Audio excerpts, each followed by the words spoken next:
আল্লাহর নবী জীবনে কি কোনোদিন সাহাবীদেরকে নিয়ে হাত তুলে মোনাজাত করেছেন?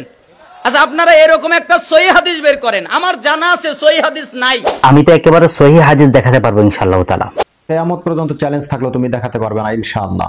তাহলে জয়ীফ হাদিস বের করেন। আমার জানা আছে জয়ীফ হাদিস নাই। তাহলে একটা জাল হাদিস বের করেন। আমার জানা আছে জাল হাদিসও নাই। তাও আবার সহিহুল বুখারী থেকে।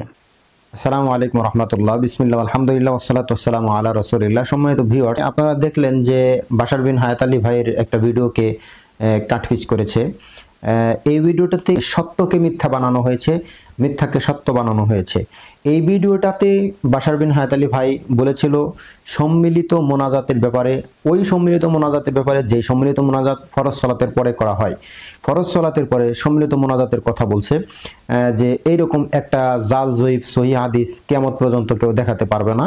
তো এটা আমাদেরও দাবি, এখনো পর্যন্ত দাবি যে রাসূল সাল্লাল্লাহু আলাইহি সাল্লাম থেকে সাহাবায়ে কেরামকে নিয়ে সম্মিলিত মোনাজাত করেছেন ফরজ সালাতের পরে, এই মর্মে পৃথিবীতে কোনো বিশুদ্ধ হাদিস তো বহুদূরের কথা, জাল ও জয়ীফ হাদিসও নেই। মোকাল্লিদ সাহেব ওই হাদিসটারই দলিল দিয়েছে যে রাসূল সাল্লাল্লাহু আলাইহি সাল্লাম যে হাত তুলে মোনাজাত করেছিলেন বৃষ্টি প্রার্থনার জন্যে, সহিহ বুখারীর হাদিস নাম্বার 1029, এটার তিনি দলিল দিয়েছেন। তো এখানে সহিহ বুখারী হাদিস নাম্বার 1029, এখানে কি বলা আছে? ইমাম বুখারী রহমতুল্লাহ আলাইহি অধ্যায় রচনা করেছেন এই হাদিসটাকে নিয়ে এসে, অধ্যায় রচনা করেছেন যে বাবু রাফঈ নাস আইদিয়াহুম মাআল ইমামি ফিল ইস্তিসকাই, পানি প্রার্থনায় ইমামের সাথে সাধারণ মানুষের হাত তোলার অধ্যায়। এখানে ইমাম বুখারী রহমতুল্লাহ আলাইহি অধ্যায় রচনা করেছেন যে এটা পানি প্রার্থনা করার সময় মানুষেরা ইমামের সাথে হাত তুলবে, এটার অধ্যায় রচনা করে ইমাম বুখারী রহমতুল্লাহ আলাইহি বুঝাইছেন। তো এখানে তিনি হাদিসটি নিয়ে এসেছেন, আপনারা শুনুন তার বক্তব্যটা লক্ষ্য করুন। দেখুন তিনি বলছেন যে জুমার সালাতে খুতবা দেওয়ার সময় দোয়া করলেন। খুতবা চলাকালীন অবস্থায় আল্লাহ নবী সাল্লাল্লাহু আলাইহি ওয়াসাল্লাম ফারাফা রাসূলুল্লাহ সাল্লাল্লাহু আলাইহি ওয়াসাল্লাম ইয়াদাইহি ইয়াদউ, আল্লাহ নবী সাল্লাল্লাহু আলাইহি ওয়াসাল্লাম সাথে সাথে হাত তুললেন এবং দোয়া করা শুরু করলেন। ওয়া রাফা'আন নাসু আইদিয়াহুম মাহু ইয়াদউনা, এবং সাথে সাথে সাহাবায়ে কেরামও হাত তুললেন এবং হাত তুলে সম্মিলিতভাবে মোনাজাত করা শুরু করে দিলেন। তো এটা তো ফরজ সালাতের পরে না রে ভাই।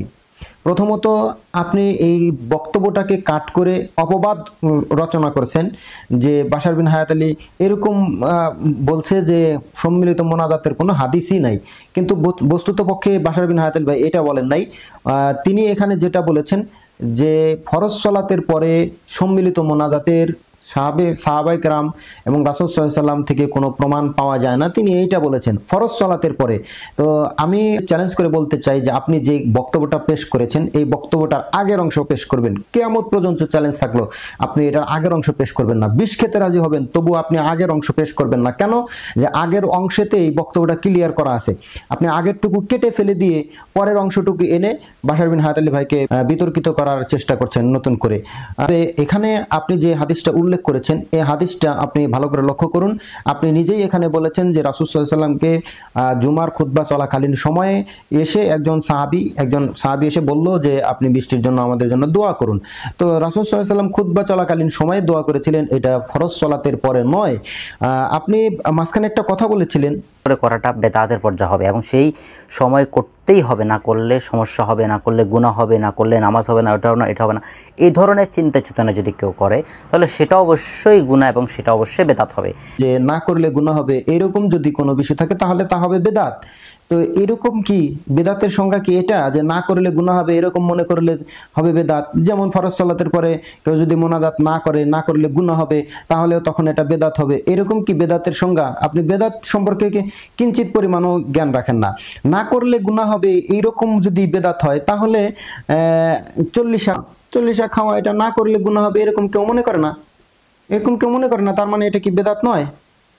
ঠিক তদ্রূপভাবে মিলাদ ও কিয়াম করা না করলে গুনাহ হবে এরকম কেউ মনে করে না, কিন্তু একদল মানুষ করছে, না করলে গুনাহ হবে কেউ এরকম মনে করে না, তাহলে কি এটা আপনার দৃষ্টিতে তো এটা বেদাত নয়?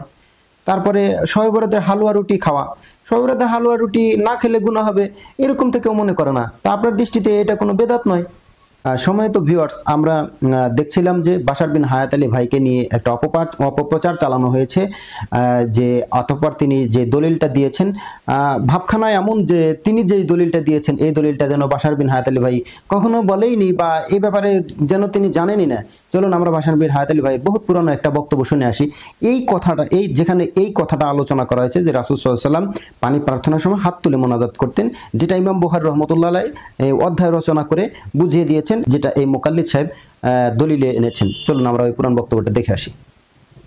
রাসূলের আদর্শের ভিতরে এইভাবে মুনাজাতটা ছিল না, যেটা সলাতের পরে করা হয় অথবা সম্মিলিতভাবে ওয়াজের ময়দানে তারপরে করা হয়। আপনি একাকীভাবে অথবা অন্য জায়গায় বা বিভিন্ন জায়গায় দলবদ্ধভাবে আছে, বৃষ্টির জন্য আছে, অনেক জায়গায় আছে, যেখানে জায়েজ আছে সেখানে করেন, আমার আপত্তি নেই। কিন্তু এইখানে যেহেতু আল্লাহর নবী সাল্লাল্লাহু আলাইহি ওয়াসাল্লাম করে নাই। সম্মানিত ভিউয়ার্স, এখানে স্পষ্ট যে বাশার বিন হায়াত আলী ভাই ফরজ সলাতের পরে সম্মিলিত মোনাজাতের ব্যাপারে কথাটা বলেছেন, কিন্তু সে আগের অংশটুকু কেটে দিয়ে বিভ্রান্ত করার চেষ্টা করেছে। আল্লাহ তাআলার কাছে এই দোয়াই করি যেন আল্লাহ তাআলা তাদেরকে হেদায়েত দান করেন। আমিন। আসসালামু আলাইকুম ওয়া রাহমাতুল্লাহ।